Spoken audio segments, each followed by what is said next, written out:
somewhere around 1,500 kids, and this is a kind of incremental, somewhat experimental project that's now in its fourth phase.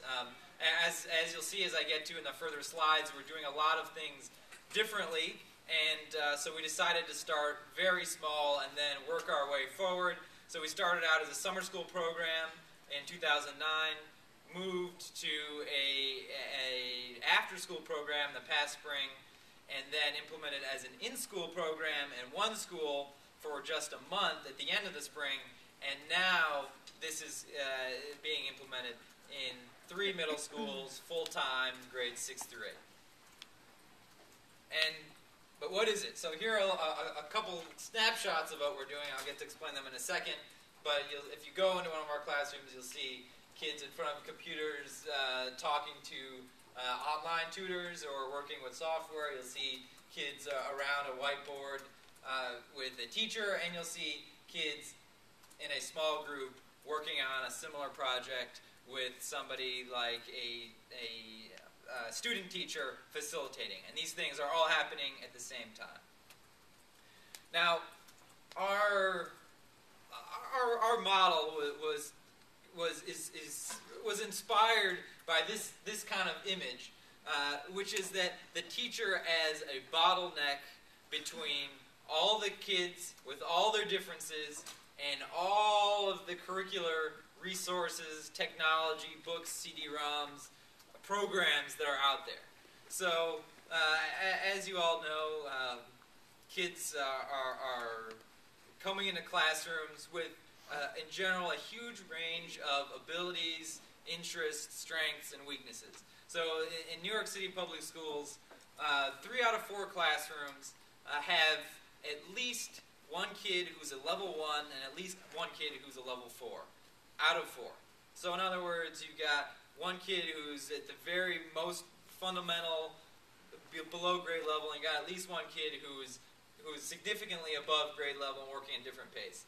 And the question is, how does a teacher possibly keep track of both of those kids and everybody else in between, in addition to the kids with special needs, English language learning programs, IEPs, and connect them with the resources that are all out there. And as you all know, there's an almost infinite number of curricular resources out there in the world. So, to use a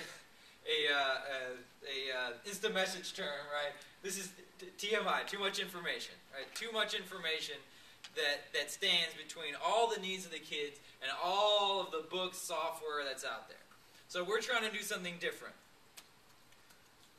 We open up the bottleneck using technology. We open up all of the individual kind of needs and interests of kids with all the things that are out there, and we have a pretty sophisticated technology system that actually diagnoses every single student on their precise level of mathematics mastery and connects them to an individualized, completely personal curriculum that is taken from a vast library.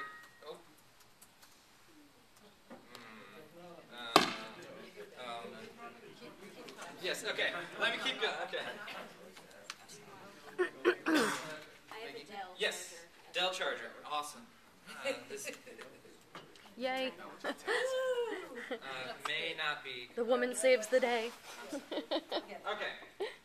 Okay, thanks. So without the images here, so what you're about to see is a system that we've put in place that diagnoses every kid on what exactly they know in math, what their exact strengths and weaknesses are, and attempts to match them up with what we have is a lesson bank of over 5,000 lessons.